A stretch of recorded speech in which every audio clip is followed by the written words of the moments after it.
ન્યૂજર્સીના બે શોખીન ગુજરાતીઓ હવે જેલના સળિયા ગણતા થઈ ગયા છે.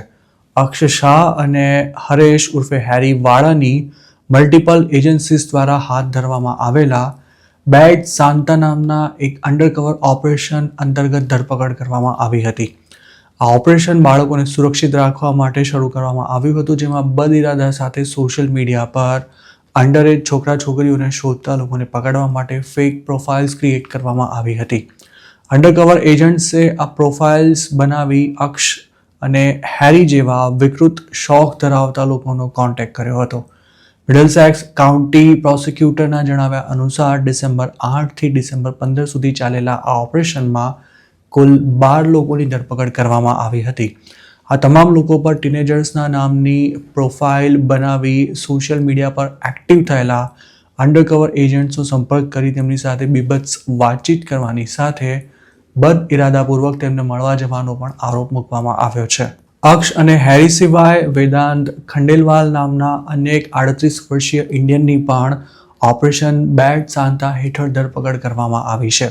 કાઉન્ટી એટર્નીના જણાવ્યા અનુસાર 23 વર્ષનો અક્ષ શાહ ઈસ્ટ બર્ન્સવિકનો રહેવાસી છે, જેના પર આ અંગેના કુલ 3 ચાર્જીસ લગાવવામાં આવ્યા છે.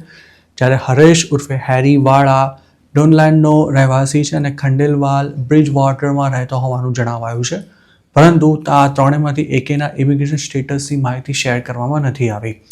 યુએસમાં અગાઉ પણ આવા જ કેસીસમાં અનેક ગુજરાતીઓને જેલમાં જવાની સાથે ડિપોર્ટ થવાનો પણ વારો આવ્યો છે. અમુક કેસમાં તો સ્ટોરમાં કામ કરતા લોકો પણ ટીનેજર છોકરીઓને લાલચ આપી તેમનો ફાયદો ઉઠાવતા પકડાયા હતા અને તેમની આ કરતૂતનો ભાંડો ફૂટ્યા બાદ તેમને જેલમાં જવું પડ્યું હતું. આ સિવાય અંડરકવર ઓપરેશનમાં ફસાયા હોય તેવા ગુજરાતીઓની સંખ્યા પણ જરાય નાની નથી.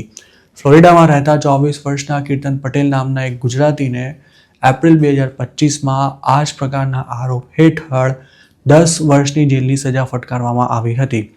ન્યૂજર્સીમાં પકડાયેલા 3 ગુજરાતીઓ સામે જે ચાર્જીસ લગાવવામાં આવ્યા છે તેમાં તેમને 5 વર્ષ સુધીની જેલની સજા થઈ શકે છે. આ પ્રકારના અંડરકવર ઓપરેશન હેઠળ જે લોકોને ટ્રેપ કરવામાં આવતા હોય છે તેમની સાથે મોટાભાગે ચેટ કરાતી હોય છે અને આ ચેટ જ તેમની સામેનો સૌથી મહત્વનો પુરાવો સાબિત થાય છે.